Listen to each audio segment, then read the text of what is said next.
That evening, my daughter-in-law posted a photo from her wedding anniversary dinner with the caption, "Family only." I looked at the photo. I saw my son smiling beside his wife's entire family. Then I smiled too. No tears, no accusations. I simply pressed like and left one single comment. Then from now on, the family should also be the ones paying the family's bills. 5 minutes later, my phone started buzzing nonstop. And from that moment on, they began to understand. My silence was not acceptance. It was a boundary. It was a crisp Friday evening in Connecticut when I decided I'd officially had enough. My name is Martha. I'm 65 and I live on the ground floor of the duplex I've owned for 30 years. My son Julian and his wife Brooke live in the unit upstairs. That night was their 5th wedding anniversary. A few days prior, Brooke had mentioned in passing while literally walking away from me that I wasn't invited to dinner. She said the reservation was tight and they wanted to keep it intimate. I just nodded. I knew it was a flimsy excuse, but why push in where I wasn't wanted? I made myself a cup of tea and settled into my armchair. I'm not the type to wallow. I lost my husband 10 years ago, and I've learned to be friends with the quiet. But then I opened Facebook. The first thing I saw wasn't from Brooke, but from her mother. It was a photo of a long, lavish table at the best steakhouse in town. Brooke, Julie, and Brooke's parents, her siblings, even 2 cousins were there. Everyone was laughing, raising glasses of expensive wine. The caption read, "Only family. So blessed to finally have all my favorites in one place. Only family." I sat there, the woman who had spent the last 5 years paying the entire property tax bill, the water, the electricity, and the heating for the whole house. Apparently, I didn't make the cut. There was no explosion of temper. Instead, I felt a cold, sharp clarity. I hit like. Then I typed, "In that case, I'll stop paying the bills that the family should be handling themselves." I hit send and set the tablet down. 5 minutes later, the vibrating started. Brooke, then Julian. 30 missed calls in a row. I didn't pick up. Instead, I went to my filing cabinet and pulled out a thick folder. Suddenly, I heard heavy footsteps pounding down the stairs. The footsteps hurried closer until there was a frantic knock at my door. It was Julian. I took my time, placed the folder on the dining table, and finally opened up. My son stood there breathless, his face flushed. "Mom, what is with that comment?" Brooke is crying in the car. "Her whole family saw that. Delete it right now." I looked at him calmly. No anger, just facts. "Julian, I'm not deleting anything. It's the truth." He stared at me like I was speaking a foreign language. Julian had always been a peace at any price kind of guy, usually letting Brooke steer the ship. "You're ruining our night," he practically wailed. I leaned against the door frame. "No, Julian. You guys clearly enjoyed your night to the fullest. I'm just tidying up my finances." I handed him the top sheet from my folder, the utility bill for the last quarter. "Starting the 1st of next month, the electricity and water for the upstairs unit will be in your names. I've already revoked the auto pay from my bank account." Julian looked like the floor had dropped out from under him. Why now? I gave a small, thin smile, because I realized I'm not family. And if I'm not family, I shouldn't be carrying the family's burdens. He opened his mouth to argue, but the words wouldn't come. He knew I was right. Just then, the heavy front door slammed. Brooke had gotten out of the car and was stomping up the porch steps. She marched up to Julian, her face a mask of fury and embarrassment. "This is blackmail, Martha," she hissed. I shook my head slowly, closing the door halfway. No, Brooke. This is just adult life. The next morning, the house was eerily silent. Usually, I'd hear Brooke shouting something through the halls, but today, nothing. I sat at my kitchen table, enjoying my coffee. It felt good to shed the weight of paying for 2 households. I hadn't been exaggerating. I'd had the paperwork ready for weeks. Brooke's disrespect hadn't happened overnight. It had crept in slowly like a draft under a door. She'd started viewing my generosity as her birthright. Around noon, a van pulled into the driveway. I'd scheduled a technician from the utility company days ago to physically separate the meters.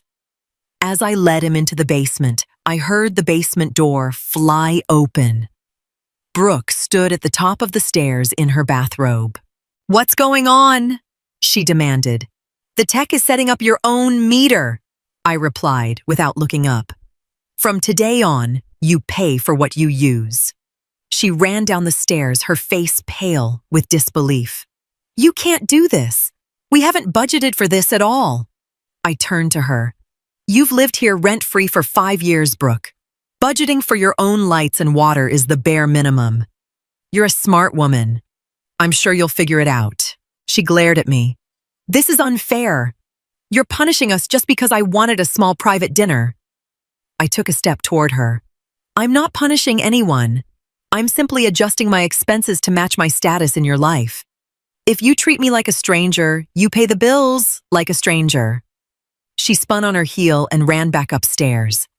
Later that afternoon, I heard them fighting for the first time. The perfect facade was cracking. Monday morning, phase 2 began. Over the years, Brooke had basically annexed the backyard. Her expensive patio furniture blocked my favorite spot under the old cherry tree. When she had friends over, I felt like a prisoner in my own house, staying inside so I wouldn't intrude. That was over. I called 2 local college kids looking for extra cash. While Brooke was at work and Julian was logged into a Zoom call upstairs, we got to work. I had them carefully move every single piece of Brooke's outdoor lounge set up to their private 2nd-story deck. It wasn't about being destructive. It was about redistributing base. Then I went to the garden center. I bought 2 beautiful, oversized Adirondack chairs and a small teak table. I set them exactly where her furniture used to be. To finish it off, I put up an elegant wooden privacy screen between my patio area and the rest of the yard. It looked high-end, but the message was clear sondary. When Brooke got home, I was already sitting under the cherry tree with a glass of Chardonnay and a book. I heard her heels click-clack on the pavement and then stop abruptly. She stared at the screen and my new chairs. "Where is my furniture?" she asked, her voice trembling. I turned a page. "I had it moved to your deck. The backyard belongs to my unit. I'd like to enjoy my summer in peace." "But we always grill down here," she protested. "You still can," I said, taking a sip of wine. "Up on your deck. You'll have much more privacy for those family-only parties." She opened her mouth, closed it, and stormed inside. Doors slammed. My book was particularly good that night. Next on the list was the basement laundry room. Since they'd moved in, Brooke had treated my high-end washer and dryer like her personal property. I hadn't minded back when we were close, but respect is the currency I deal in now, and she was bankrupt. She'd leave her wet clothes in the drum for days, or ask me to just pop her stuff in the dryer since I was already down there. Wednesday morning, I went down. Brooke's blouses and Julian's gym clothes were strewn across the folding table. I ignored the mess. Instead, I took a heavy-duty plug lock out of my toolbox. I'd picked it up at the hardware store the day before.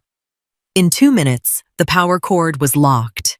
No one was using that machine without the key currently sitting in my pocket. Thursday night, I heard frantic footsteps on the basement stairs. Then Brooke calling for Julian. I walked out into the hallway as Julian stood staring at the machine. "Mom, did you lock the washer? Brooke has a big meeting tomorrow and needs her suit." I leaned against the banister. I did. I noticed the machine was making a weird noise from overuse. "Since we're separate households now, you should probably look into getting your own set." "But where are we supposed to do laundry tonight?" Julian asked, looking desperate. "There's a 24-hour laundromat 3 blocks away," I suggested. Brooke stepped out from behind him, her face red with rage. "You're doing this on purpose. You're trying to kick us out." I looked her dead in the eye. "No, Brooke. I'm just taking care of my own property. If you love the luxury of independence, you have to pay for it." Saturday brought a lesson in self-sufficiency.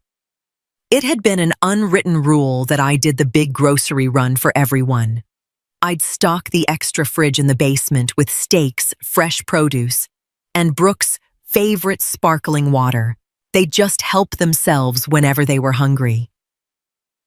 That morning, I went to the store as usual, but my cart stayed light. I bought exactly what I needed for myself: a piece of salmon, some asparagus fruit, and a nice bottle of wine. When I got home, I emptied the basement fridge, scrubbed it down, and unplugged it, leaving the door propped open to air out. That evening, I heard Brooke head downstairs, likely for a bottle of wine. A moment later, she was at my door. She didn't even knock. She just tried to turn the handle. But I'd started locking my door. I opened it slowly. "Is there a problem?" "The basement fridge is empty and turned off," she blurted out. "Where's the food for the weekend?" "I only shopped for myself today," I said. "Since you're handling your own utilities, I thought it was only fair you handle your own groceries too." Brooke gasped. "You could have at least told us, 'We have nothing in the house and the stores close in 20 minutes.'" "I'm not your housekeeper, Brooke. A quick look in your own fridge would have told you that you were low." I paused. "You're adults. I'm sure DoorDash is still delivering." I closed the door gently but firmly. It's amazing how much peace you find when you stop carrying people who don't appreciate the ride. Sunday was traditionally my day in the kitchen. For years, Julian expected a full roast or a big Italian spread. Often, Brooke would invite her parents or friends over without even asking me. They'd sit at my table and let me serve them like a waitress. That Sunday, I woke up early, but instead of reaching for my apron, I took a long, hot shower. I put on my favorite dress and a bit of lipstick. I had booked a table at a very exclusive bistro by the lake. At 11 a.m., I headed out. As I pulled out of the driveway, I saw Julian looking out the upstairs window, looking confused. Usually the smell of rosemary and garlic would be wafting through the house by then. I spent 3 glorious hours at the bistro. I had an incredible meal, a glass of champagne, and took a stroll by the water. When I got home around 5 p.m., the tension in the house was thick enough to cut with a knife. Julian was sitting on the bottom step of the porch. "Mom, where were you?" "Brooke's parents came over for lunch. We thought you were cooking." I hung up my coat. "Why would I be cooking, Julian?" "We established last week that we aren't family anymore, at least not in Brooke's eyes." He rubbed his forehead. It was so awkward. We had to order Chinese food at the last minute. Her mom kept asking where you were. I smiled. "You could have told her the truth, that I'm enjoying my free time instead of slaving away for people who exclude me from their milestones." Julian stood up, looking exhausted. "Brooke is talking about moving out. She says she can't take the hostility anymore." I looked him in the eye. My voice was soft but steady. "It's not hostility, Julian. It's boundaries. And if she wants to move, I won't stop you." The threat of moving was Brooke's last-ditch effort to regain control. She thought that as a widow, living in a big house, my biggest fear was being alone. She was wrong. I'd felt far more alone being ignored by them while they lived under my roof. On Tuesday night, Julian knocked. He looked pale, holding a stack of papers. I let him in and made some tea. He sat at the table and spread out some printouts, apartment listings, and a scribbled budget. We looked at rent in the area, he started quietly. It's insane. With our salaries and now having to pay for all our own utilities and food, we'd have nothing left for travel or Brooke's Pilates classes. I sipped my tea and waited. Mom, he finally said, looking at me pleadingly. Can't we just go back to how it was? We'll apologize for the photo. I set my cup down. Julian, it's not just about a photo. It's about fundamental respect. You lived here for free, used my money, and treated me like an annoying obligation.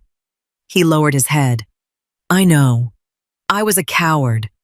I just wanted peace with Brooke. I get that, I said gently.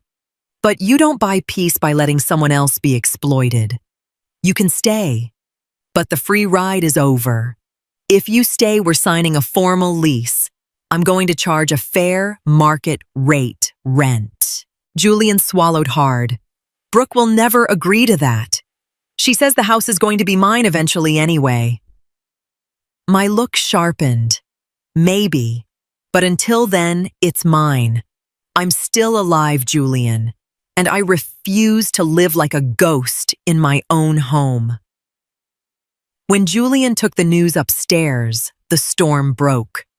I heard Brooke's voice, rising doors slamming, the sound of glass breaking. She wasn't used to anyone saying no to her. She thought I was weak. The next morning after Julian left for work, I went to the basement. I grabbed 10 large moving boxes, taped them together, and stacked them in the common hallway. Then I knocked on their door. Brooke answered in her robe, her eyes red from crying or screaming. She stiffened when she saw me. What do you want? I brought you some boxes, I said calmly. Julian mentioned my terms were unacceptable. I wanted to make the move as easy for you as possible. Do you need tape? She stared at me like I'd slapped her. Her threat had been a bluff, a power move to get me to cave. She never actually intended to give up her comfortable life. You'd really throw your own son out on the street? She spat. Julian is always welcome here, I replied. But he's a grown man who makes his own choices. If he chooses to go with you, that's his right. But I am done being disrespected in the house I paid for. Brooke stepped back. She realized then that she'd lost. No fake tears or guilt trips were going to work. I'd walked off her chessboard. The boxes are in the hall, I added, turning to walk away. I didn't feel triumphant. I just felt a deep, quiet clarity. That evening, there was no more shouting, just the low murmur of two people forced to face reality. 2 weeks later, a small U-Haul was parked in the driveway. Brooke couldn't swallow her pride enough to pay rent to her mother-in-law, so they'd found a small 2-bedroom on the edge of town. Julian helped her carry the boxes in silence. When they were finished, Julian came into my apartment one last time. He looked tired, but also strangely relieved. The fighting was over. He handed me the keys to the upstairs unit. I'm sorry, Mom, for everything, he said softly, giving me a hug. It was the first real, honest hug we'd shared in years. I patted his back. It'll be okay, Julian. Sometimes you need a little distance to remember what someone is actually worth. My door is always open to you. He nodded, turned, and got into the car with Brooke. She stared straight ahead as they pulled away. I stood at the window and watched them go. As the car turned the corner, I took a long, deep breath. The house was completely silent. It wasn't a heavy, lonely silence. It was perfectly peaceful. I went upstairs to the empty unit. It smelled like floor cleaner and a fresh start. I decided I'd do some light renovations and rent it out to a nice, quiet, retired couple. With the extra income, I'd travel maybe Italy or the south of France. I went back to my living room, sat in my favorite chair, and picked up my tablet. I thought about that photo for a second. It felt like it was taken a lifetime ago. I hadn't plotted some grand revenge or hired lawyers. I had simply stopped making myself small. I'd taken back the keys to my own life. I opened my book, took a sip of tea, and leaned back. I wasn't a supporting character in someone else's story anymore. I was the lead in mine.